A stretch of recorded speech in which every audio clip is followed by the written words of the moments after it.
कहानी का नाम घर ससुर। राहुल ने तल्ख शब्दों में पूछा था। मैं आपसे फिर पूछ रहा हूँ पिताजी कि आप घर आ रहे हैं या नहीं। आखिर कब तक दामाद के घर पड़े रहेंगे? अपनी नहीं तो मेरी इज्जत का तो ख्याल कीजिए। भला आज तक किसी ने घर ससुर बनने की बात सुनी है? मुझे तो लगता है कि आपका दिमाग ही चल गया है जो ऐसी बातें करते हैं। नहीं सुनी तो अब सुन लो। और कितनी बार कहूँ कि मैंने घर ससुर बनने का फैसला काफी सोच समझ कर लिया है। मुझे अपने दामाद का घर ही अच्छा लग रहा है। कम से कम यहाँ एक प्याली चाय के लिए 10 बार कुत्ते की तरह भौंकना नहीं पड़ता। रीमा और संजय मेरी हर बात का पूरा ख्याल रखते हैं। और सुनो राहुल, जब वे लोग भी मुझे बोझ समझने लगेंगे तो दिल्ली का आशीर्वाद सीनियर सिटीजन होम तो है ही मुझ जैसे उपेक्षित और बोझ बन गए बूढ़ों के लिए। इसलिए तुम लोग अब मेरी चिंता मत करो। माधवी के ससुर हरिप्रसाद सिंह बोले। जवाब में राहुल कुछ और विश्वमन करता रहा।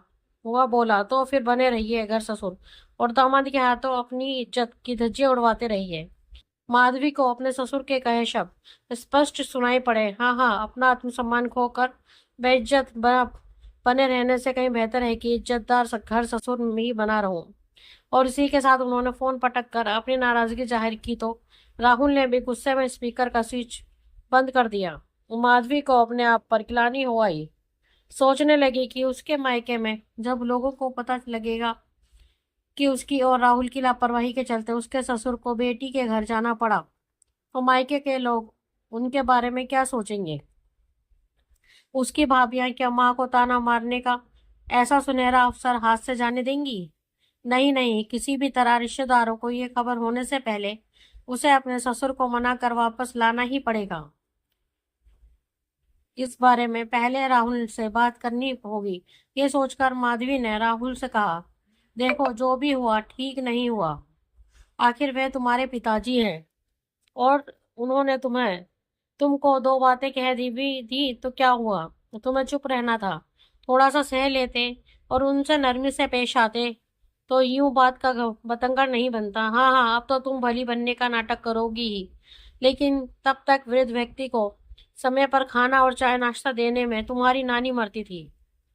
उस पर रात दिन बाबूजी की शिकायत कर कर तुम्ही ने मेरा जीना हराम कर रखा था।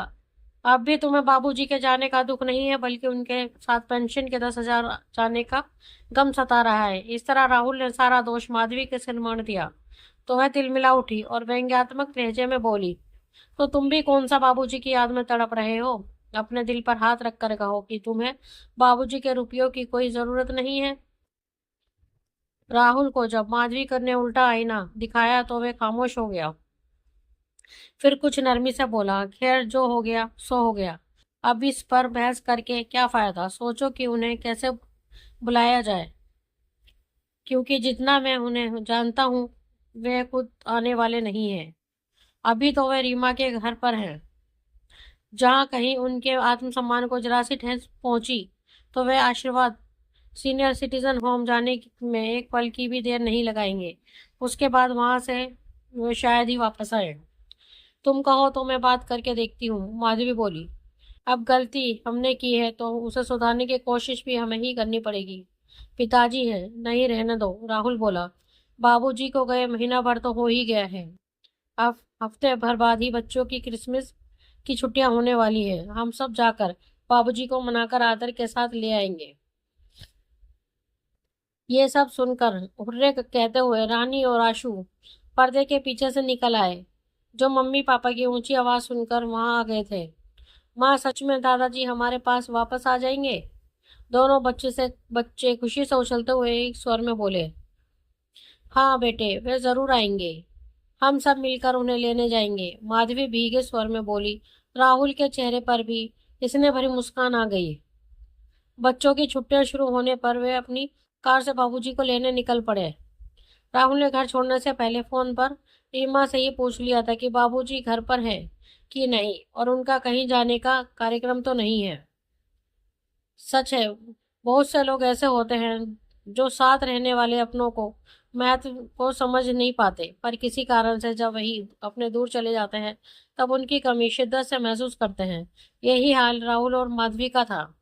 जब तक बाबूजी साथ रहते थे उन्हें हर समय ऐसा लगता था कि बाबूजी बेवजह के उनके कामों में टोका टाकी करते हैं, बच्चों से गैर जरूरी बातें करके उनका समय बर्बाद करते हैं। बाबूजी ने सब पर ही एक तरह से अंकुश लगा रखा था। ऐसा लगता था मानो उनकी आजादी खत्म हो गई थी। बाबूजी कहते थे कि जब जीवन में कुछ बनने के लिए अपने बच्चों में अनुशासन का बीजारोपण करने के लिए खुद को अनुशासित कर कर आचरण करना पड़ता है, तभी बच्चे भी हमें अपना आदर्श मानकर हमसे कुछ सीख पाते हैं। तब माधवी और राहुल को उनकी ये बातें कोरी बकवास लगा करती थी, किंतु आज उन्हें बाबूजी की कही एक एक बात में सच्चाई का आभास हो रहा था। बाबूजी से हर महीने उनकी पेंशन को लेना हो तो उन्हें याद रहा, या यूं कहें कि अपना अधिकार तो उन्हें याद रहा, पर फर्ज निभाने से वे चूक गए।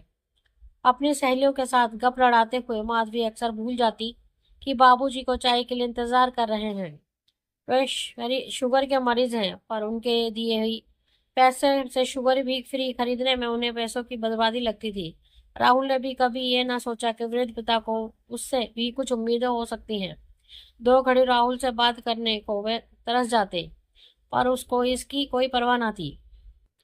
बाबूजी ना तो राहुल के बड़ा होते ही उसे अपना मित्र बना लिया था, वे कभी उनका दोस्त नहीं बन पाया।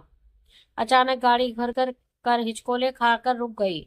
यह तो अच्छा हुआ कि पास ही में एक मोटर गैराज था। धक्के देकर गाड़ी को वहां तक ले जाया गया।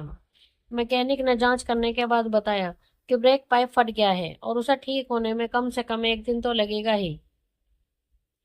चूंकि यह एक इत्तेफाक था कि हादसा माधवी के मायके वाले शहर में हुआ था, इसलिए कोई उपाय न देख उन्होंने गाड़ी ठीक होने तक माधवी के मायके में रुकने का फैसला लिया। एक टैक्सी कर राहुल अपने परिवार को लेकर ससुराल की ओर चल दिया। उन्हें अचानक आया देखकर सभी बहुत खुश हुए। माधवी के परिवार में मम्मी पापा के अलावा उसके 2 बड़े भाई और भाभियां थी। बड़े भैया के 2 जुड़वा बेटे जय और लव तथा छोटे भैया की एक बेटी स्वीटी थी। बच्चों में उम्र का ज्यादा फासला नहीं था, इसलिए जल्दी ही वे एक दूसरे से घुल मिल गए और हुड़दंग मचाने लगे। माँ बाबूजी के साथ थोड़ी देर बातें करने के बाद माधवी राहुल को वहीं छोड़कर रसोई की ओर चल पड़ी, जहां उसकी दोनों भाभियां रात के खाने की तैयारी में जुटी थीं। माधवी ने भाभियों का हाथ बटाना चाहा, पर उन्होंने उसका मन रखने के लिए चावल बीनने की थाली पकड़ा दी और वहीं रसोई के बाहर पड़ी कुर्सी पर बैठा दिया। माधवी ने देखा कि उसकी भाभियों ने बातों बातों में कितने सारे पकवान बना लिए। वह जब 2 तरह की सब्जियां बना रही थी, तब माधवी ने पूछ लिया कि भाभी ये कम तेल मसाले की सब्जी किसके लिए बना रही हो? तो बड़ी भाभी ने कहा कि मम्मी पापा बहुत सी खाने की चीजों से परहेज करते हैं। उनकी उम्र को देखते हुए उनके लिए थोड़ा अलग से बनाना पड़ता है। पर माँ बाबूजी तो कोई बीमारी नहीं है, फिर उनके लिए आप लोग इतना झंझट क्यों कर रही हैं? माधवी ने पूछा। जवाब छोटी भाभी ने दिया। तो क्या हुआ, बुजुर्ग लोग हैं, परहेज करते हैं, तभी तो उनका स्वास्थ्य अच्छा रहे। फिर उनके उनके लिए कुछ करने में कष्ट कैसा? ये तो हमारा फर्ज है। वैसे भी तुम जितना अपने ससुर के लिए करती हो, उस हिसाब से हम तो कुछ भी नहीं करती। मैंने क्या किया और आपको कैसे पता चला? माधवी कुछ असमंजस भरे स्वर में बोली। अब रहने भी दो दीदी। बड़ी भाभी हंसती हुई बोली। ज्यादा बनो मत। कल ही तो तुम्हारे ससुर जी का फोन आया था, उन्होंने ही तुम्हारे और राहुल के बारे में हमें सब कुछ बताया। माधवी के मन में जाने कैसे कैसे को विचार और संदेह सिर उठाने लगे कि बाबूजी ने जरूर उनकी शिकायत की होगी और इसीलिए भाभियां उसे यूं ताने मार रही हैं। पर मन का संशय प्रकट न कर माधवी बोली, क्या बताया बाबूजी ने? क्या वे हमसे नाराज हैं? तो भला क्यों नाराज होंगे? वह तो तुम्हारी और राहुल की बहुत तारीफ कर रहे थे, कह रहे थे कि बहू तो ऐसी ही है, किसी चीज के लिए मेरे मुंह खोलने से पहले ही वह समझ जाती है कि मुझे क्या चाहिए। पता नहीं भाभी और क्या क्या कहती रही। माधवी को और कुछ सुनाई नहीं पड़ रहा था। उसकी अंतरात्मा उसे धिक्कारने लगी कि अपनी नासमझी की वजह से उसने कभी बाबूजी की परवाह नहीं की। अपनी सुविधा अनुसार इस बात का ख्याल किए बगैर कि वह खाना बाबूजी के स्वास्थ्य के लिए उचित है या नहीं, वह कुछ भी उनके सामने रख देती थी। शुरुआत में 1-2 बार बाबूजी ने उसे प्यार से समझाने की कोशिश की थी, पर उसने कोई ध्यान न दिया। नतीजतन उनकी तबीयत आए दिन खराब हो जाती थी। एक उसकी भाभियां हैं जो उसके स्वस्थ माँ बाप का इतना ही ध्यान रखती हैं, और एक वे है दूसरी और बाबूजी हैं। कितना होने पर भी मायके में उसकी किसी से शिकायत न कर तारीफ ही की। पश्चाताप की आग में जलती हुई उसकी भावनाएं आंसुओं के रूप में आंखों से झलकने लगी। वह मन ही मन प्रतिज्ञा करने लगी कि अब आगे से वह कभी भी बाबूजी को किसी तरह की शिकायत का मौका नहीं देगी।